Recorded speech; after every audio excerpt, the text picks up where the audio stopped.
எனக்கு கவனச்சிதறல் 100% குறையணும்னா உங்களிடம் இருக்கக்கூடிய அன்வான்டான விஷயங்களை கண்டுகொள்வது, இரண்டாவது மன ஒருமைப்பாடு பண்ணுவது. இந்த ரெண்டையும் நீங்கள் முக்கியமானதாக எடுத்துக்கொண்டால் கண்டிப்பாக நீங்கள் கவனச்சிதறல் என்ற பிரச்சனையிலிருந்து வெளியில வந்து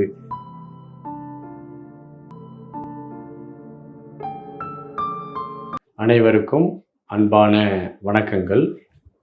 இன்றைக்கு மிகப்பெரிய ஒரு பிரச்சனையாக, உளவியல் பிரச்சனையாக, மாணவர்கள் முதல் பெரிய நபர்கள் வரை இருக்கக்கூடிய ஒரு முக்கியமான ப்ராப்ளம் என்னன்னா, கவனச்சிதறல் என்ற ஒன்று இன்னைக்கு ரொம்ப தீவிரமாக இருக்குது.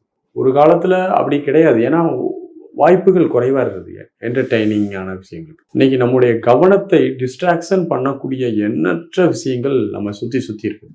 நிறைய வாய்ப்புகள். ஒருத்தன் டைவர்ட் ஆகுறதுக்கான வாய்ப்புகள் எக்கச்சக்கமாக இருக்குது. நல்லவையும் இருக்குது, தீயவையும் இருக்கிறது.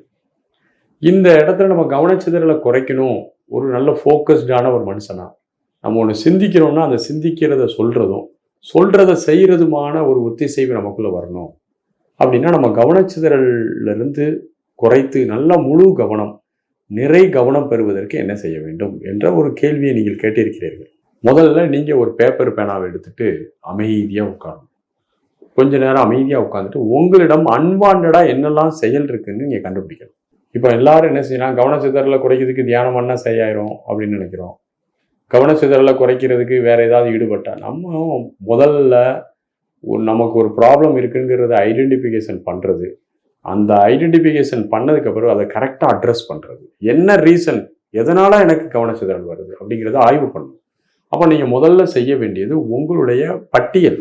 என்னெல்லாம் என்னுடைய லைஃப்பில் நான் அன்வான்டான வேலைகள் செஞ்சுட்டு இருக்கேன், இந்த வேலைகள் எனக்கு தேவையில்லை, இந்த வேலை செய்யாததுனால எனக்கு எந்த பாதிப்பும் இல்லை, செய்கிறதுனால எனக்கு பாதிப்பு வருது. அப்போ எந்தெந்த வேலைகள் என்கிட்ட தேவையில்லாத வேலைகள் இருக்குது அப்படிங்கிறது ஒரு பட்டியல் போடணும். பட்டியல் போட்டு அதை குறைச்சிக்கிட்டே வரணும். அப்போ கொஞ்சம் கொஞ்சமாக உங்களுடைய சிதறல் குறைய ஆரம்பிக்கும். முதல்ல உங்களிடம் நியாயமான, உங்களுக்கும் உங்களுடைய குடும்பத்திற்கும் சமூகத்திற்கும் நன்மையான வேலைகளை மட்டும் நீங்கள் திட்டமிட்டு அதை செய்ய தொடங்கணும். தேவையில்லாத அன்வான்டான கமிட்மெண்ட்ஸை குறைக்க ஆரம்பிக்கணும். இது கவனச்சிதறல் குறைவதற்கும் மன அமைதிக்குமான ஒரு முக்கியமான மார்க்கம். இதுதான். நம்ம எல்லாரும் அமைதியை விரும்புகிறோம், கவனச்சிதறல் இருக்கக்கூடாதுன்னு விரும்புகிறோம், எல்லாமே ஓகே தான். ஆனால் அந்த கவனச்சிதறலையும் அமைதியும் கெடுக்கக்கூடிய அந்த வேலைகளை மட்டும்தான் நம்ம நிறைய செஞ்சுக்கிட்டே இருப்போம். எல்லா வேலையும் செஞ்சுட்டு நம்ம எனக்கு அமைதியாக இருக்கணும், கவனச்சிதறலாக இருக்கக்கூடாதுன்னா எப்படி முடியும்? முதல்ல அதற்கான ரூட்டை கண்டுபிடிக்க பழகணும்.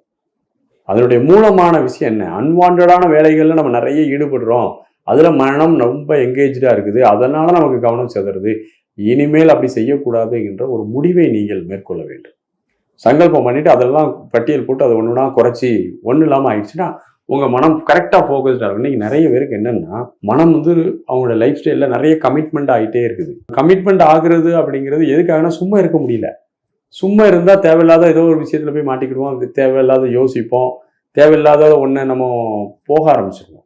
இன்னைக்கு எல்லாருமே உளவியல் ரீதியாக அந்த பிரச்சனையே இருக்காங்க. சும்மா யாராவது சேர் போட்டு உட்காந்து எந்த வேலையும் இல்லை, நான் சும்மா உட்காந்துருக்கேன் அப்படின்னு ஒரு நாள் யாராலும் இருக்க முடியல, பரபரப்பாக இருப்பாங்க. ஏன்னா அப்படி பரபரப்பாக இருந்தால் மட்டும்தான் அவர்களுடைய மைண்டை பேலன்ஸ் பண்ண முடியுது. இல்லைன்னா இங்கே நம்மளுடைய தாட் ப்ராசஸை டைஜஸ்ட் பண்ண முடியல. இது ஒரு பெரிய சிக்கல்.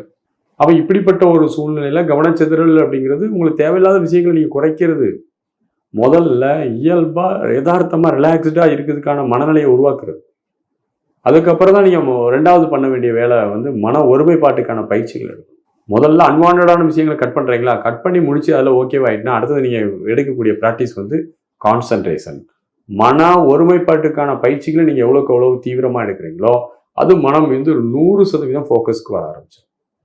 மன ஒருமைப்பாட்டு பயிற்சிகள் நிறைய இருக்குது. மூச்சை கவனிக்கிறது, ஏதேனும் மந்திரங்களை உச்சாரணம் பண்ணுவது, ஏதோ தெய்வ சிலைகளை பார்த்து கொண்டு கண்ணை மூடி அமைதியாக உட்காந்து மெடிடேட் பண்ணுறது, இது போன்ற ஏதோ ஒன்றில் நீங்கள் பண்ணலாம். இந்த மாதிரி இந்த ரெண்டு விஷயத்தை புரிஞ்சுக்கங்க. எனக்கு கவனச்சிதறல் 100% குறையணும்னா உங்களிடம் இருக்கக்கூடிய அன்வான்டான விஷயங்களை கண்டுகொள்வது, இரண்டாவது மன ஒருமைப்பாடு பண்ணுவது. இந்த ரெண்டையும் நீங்கள் முக்கியமானதாக எடுத்துக்கொண்டால் கண்டிப்பாக நீங்கள் கவனச்சிதறல் என்ற பிரச்சனையிலிருந்து வெளியில நிறை கவனம் மிக்க ஒரு மனிதராக மாற முடியும் என்பது என்னுடைய பணிவான கருத்து. வாழ்த்துகள். நன்றி. வணக்கம்.